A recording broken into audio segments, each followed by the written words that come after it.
Welcome back to another tutorial. Before the video will start, today I will release the new Patreon for February, and it will be about product rendering, so if you want you can join. So now enjoy the video process in Houdini part 2.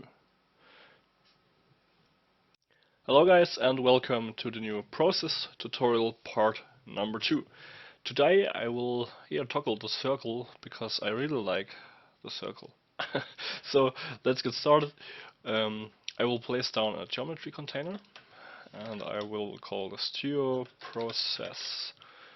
Let's call it R&D and 001. So with the circle I think you can do really a lot of cool stuff. So I will place down the circle here and I will change it to a polygon and I will change it to an open arc, and now we can increase our divisions. So I think the first thing everybody should do with a circle is a particle simulation. And I think that's really cool because you get a really cool dope like organic style frames. So we'll start with that. Let's call it null here and call it out circle. And we will start with the particle simulation. Cool. First of all, we need a velocity that will point outwards. So we'll place a polyframe, and with the polyframe we'll get our n. For example, you can choose the tangent or you can use the biotangent. That's the difference between the tangent biotangent. I will use the tangent for now, and I will connect the tangent or the normal to the velocity, and we will inherit this velocity into our particle simulation. Sounds complex, but it's really easy. So let's type in here n to v, so normal to velocity. I will use a wrangle and a wop, so to make sure everybody can follow, so place down an attribute wop. And for the attribute wrangle I will type will v at v equals at n. So this is now our velocity. We can visualize our velocity.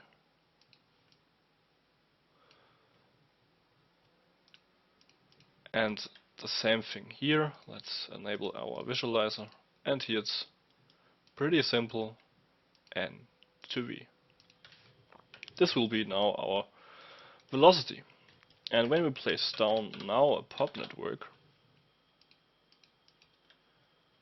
you can already see the pop network will inherit the given velocity vector or velocity direction, and it's up here.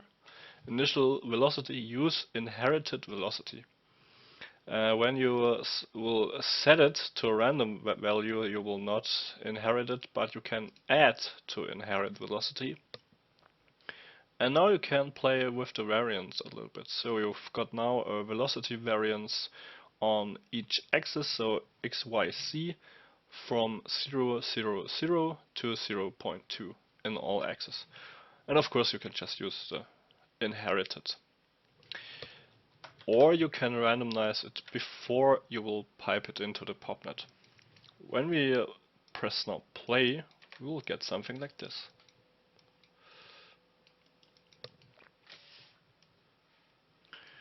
Really cool, but let's just, I think here's one. Of course you can try out the different methods on the polyframe here. So for example, there is the two edges, the primitive centroid, first edge. So first edge is that one here. So we will now scatter or emit particles on the whole circle. Of course, you can just use the open arc, so you will only emit them here on the circle outline, but that's fully up to you. What I want to do now, I want to check the bitangent, so that one here. So we will emit now the particles just outside, or to the outside. And what I want to do that once. And I will pipe into the impulse activation by the impulse count parameter here. I will type, for example, 500 particles, and I only want to emit on the first frame. So we will type a little expression here, $FF equals 1, and now we only emit on the first frame. Now the cool thing is we can place down a trail, and we can trail those particles. So connect as polygons, 240, and you will get something like this. Of course, that can be cool if you get in here with a camera with a lot of with a pretty shallow depth of field, but I think we can do that a little bit better. Of course, we will introduce a little bit of randomness. Pop wind, we'll pipe that into pre-solve. Nothing will happen because we need to introduce a little bit of amplitude. And now you can already see the velocity will push the particle fast away and then slow down.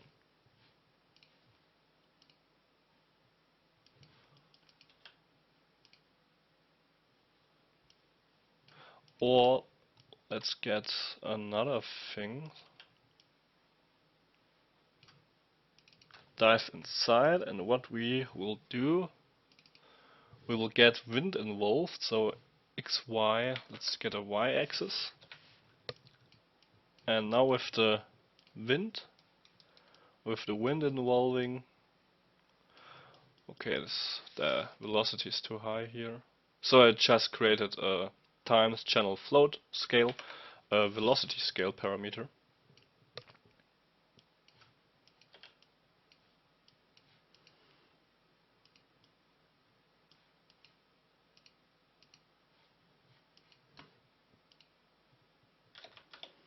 And with the velocity scale parameter you can,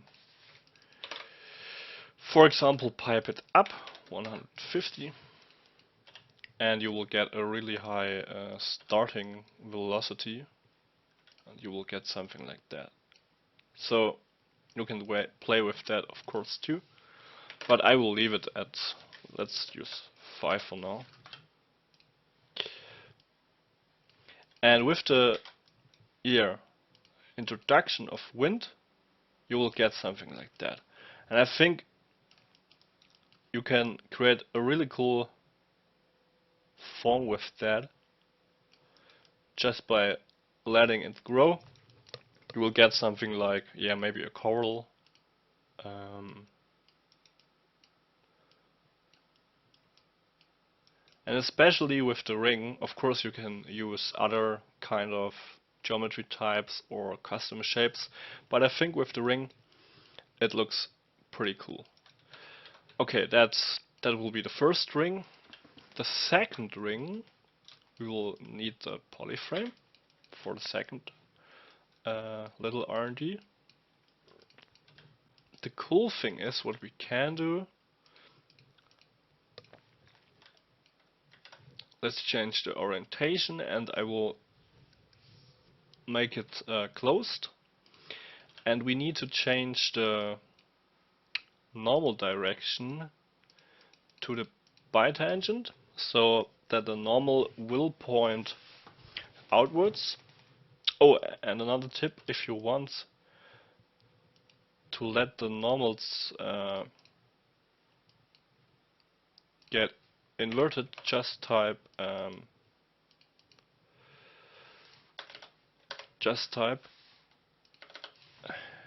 add n equals minus add n, and you can reverse your normals, so you will get an inversed thing here. And when you now, for example, copy and transform this thing here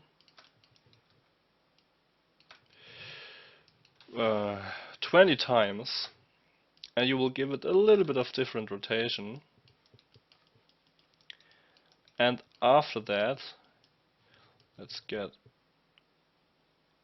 maybe that frame here, and after that we will resample that to more points. Let's go to 0.05. You resample that, and you will place a polywire on top of that with a lower scale here. Let's use 40.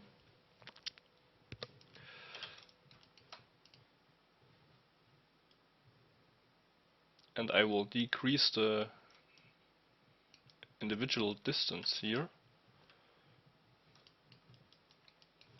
And you will get, on the resample, you will pipe out a curve view attribute.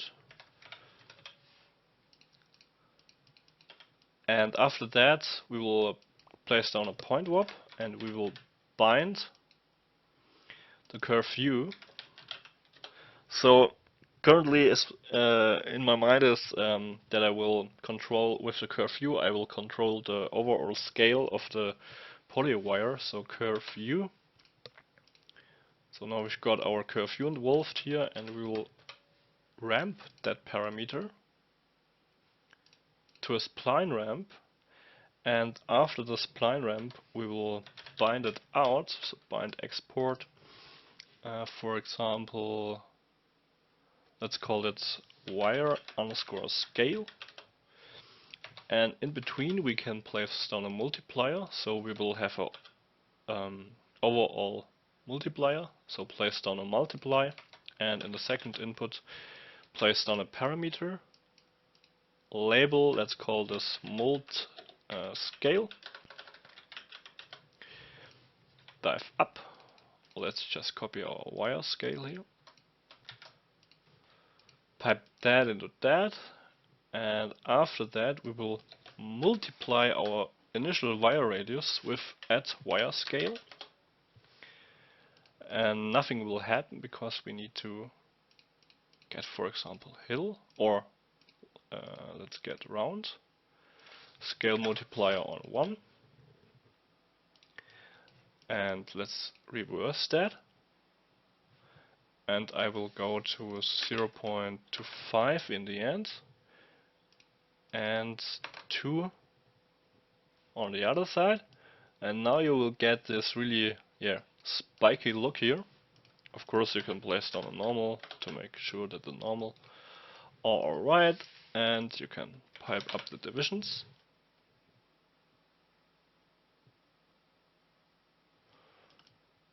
And after that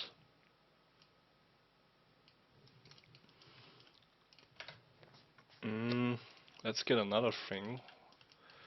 I will get larger over copying, so just increase the uniform scale, VDB from polygons, and convert VDB, So we will convert that into a VDB. Let the Polywire process it. So VDB from polygons. Okay, we created like a bucket or something, but let's just decrease the voxel size. So 0.01 for the voxel size. And now let's convert that back into polygons. Let's get a little bit higher with the resolution here. That's pretty low.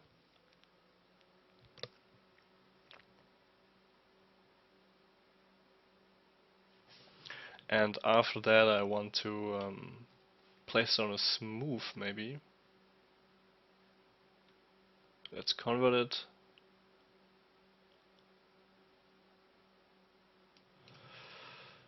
Elf, 11 million polygons, I think that's alright. And when you place down a smooth node now, smoothing attributes, that will take a while, I think.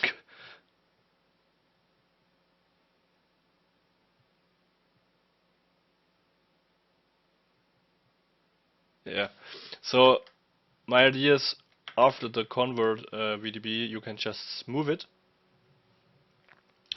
and you will get, yeah, you can then after that play with noises, stuff like that.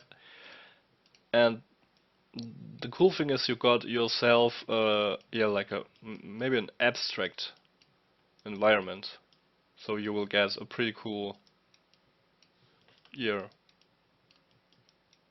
environment here. So just that was just a little idea here what you can do, for example.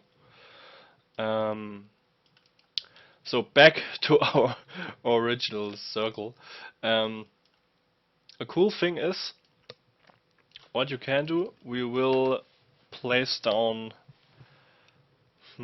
yeah, let's do it with a circle. So a circle, but as a polygon. We will use a closed circle and we will remesh it. So remesh, and I will drop down the target size a little bit. And after that I will use a mountain sub. So we will displace that. After the mountain sub I will use a scatter sub, maybe 50. And I will increase the height here. So we will get these points here. And I want to copy, let me copy circles onto that. So copy the points, and I will copy the circle here. So we will get something like this. And now I want to place down a for each connected piece, and with this feed for each connected piece we can loop over each individual circle. But first of all I want to randomize the scatter a little bit, the p-scale, and we can do that with, again, vex or wop. Let's do it with an attribute wop. First I will inherit here the pt number. I will place down a random, and just for an example we will now get a random color value or a random value between 0 and 1. And with this random value we can fit it, fit range from 0 to 1 to our given fitting value. So we will promote that parameter and promote that too. So this will be our min, and this will be our max. And I will bind that out to p-scale. Let's just bind export p-scale, and I will multiply that again with an overall parameter, so we can scale our individual circles and give it an overall scale. So again, overall scale. Get out of here and you will see nothing because we need to increase our overall scale. And now you've got a random value for each circle. And of course you can adjust that, and you can adjust the overall scale. So we've got now our polyframe and our circles, and let me just place that down again. We need a for each connected piece, and this for each connected piece will loop over every single circle. And whatever will be created between these two nodes here, or in this loop, will affect each individual circle. And the cool thing is what we can do now. Get a for each begin, select one circle, we'll place down a VOP, and we will displace our shape along the normal, along this normal direction with a noise. We will place down an anti-alias noise, for example, to the position, and we will displace that along the normal.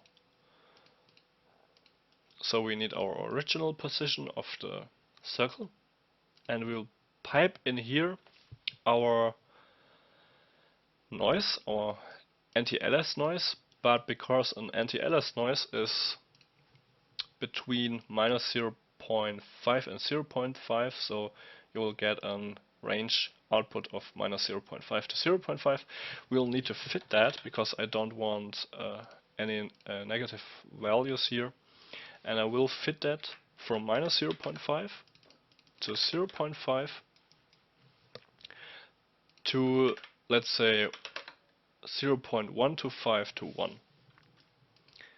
And now we can increase the amplitude here, and you can see we'll get a pretty cool shape. Of course you can pipe down the roughness or pipe it up, you can play with the frequency. And now we will connect back our attribute WOP. And now you can see you've got a whole lot of different shapes here. Another thing to do that is with a simple mountain. With a mountain you can do that too. So just go down with the element size and pipe it out, and you will get a lot of different shapes. Of course you can do it with a mountain, you can do it with wax, or you can do it with WOPs. That's fully up to you. You can play with the height, and I want to play with the octaves, so I want to get a little bit down with the octaves and maybe with the roughness. And what we can do now, let's go back to a individual piece here. What we can do now, we can extrude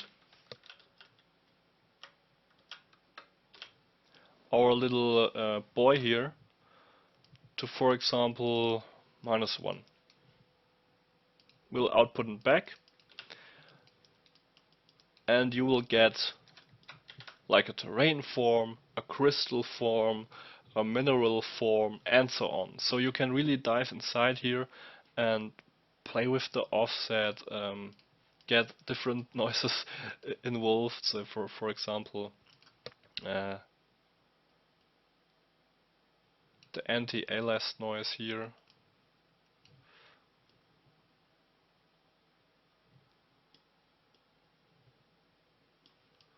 For example, something like that. So that's fully up to you. Let's use again our mountain here. And what I want to do now is to extrude it a little bit further. I think that looks pretty cool. And after that, for example, you can remesh it. So you can just grab your VDB stuff here. Oh, that will be too high. 0.025, 125. And you've got yourself a pretty cool geometry. Of course, now you can play with the noises, you can play with the extrusion length, and after that with the shading.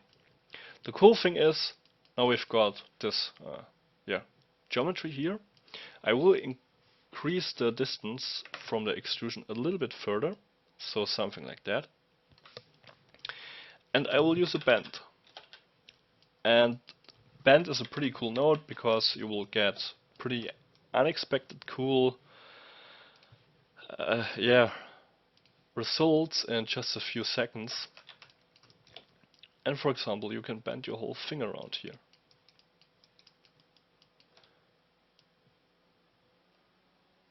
Let's do 180. For example, to get something like this. Okay, that looks pretty okay in my opinion, but the next thing, twist. And now you can twist your whole thing around here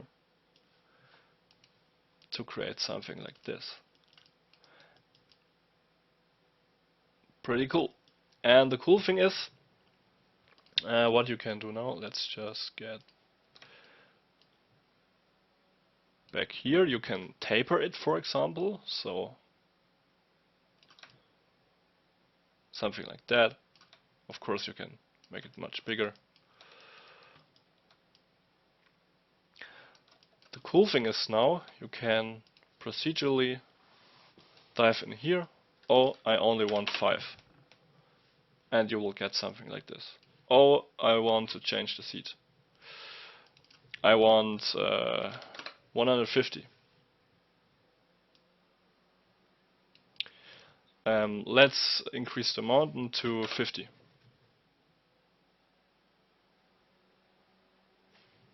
You will get something like that. So that's current. That was because the range was not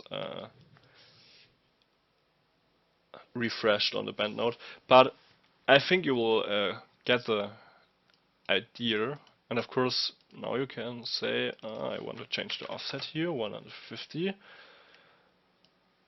and you will get another iteration.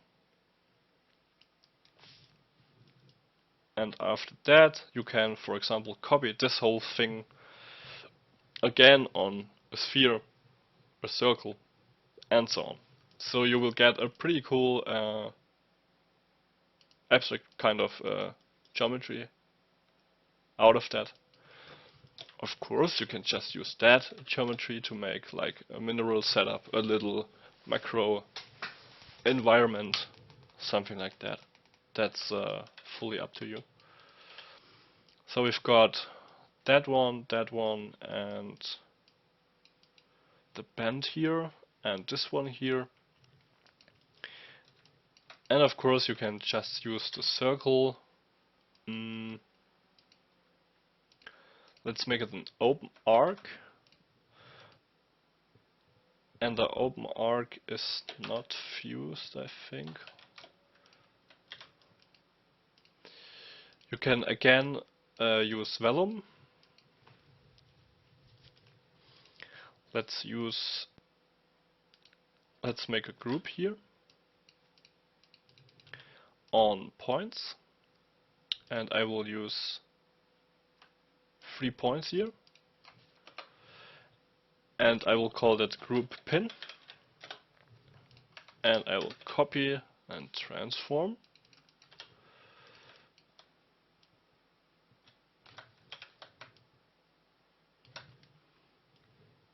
That thing a few times. Vellum hair.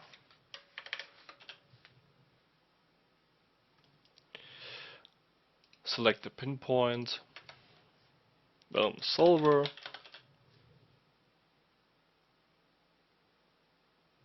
let's have a look. Yeah, they're not fused. You will get something like this. So I think that's another cool thing to experiment with. So for example, something like that, and after that connect adjacent pieces, the standard thing.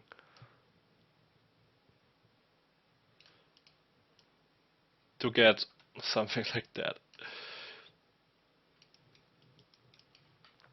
So I think that's it for now.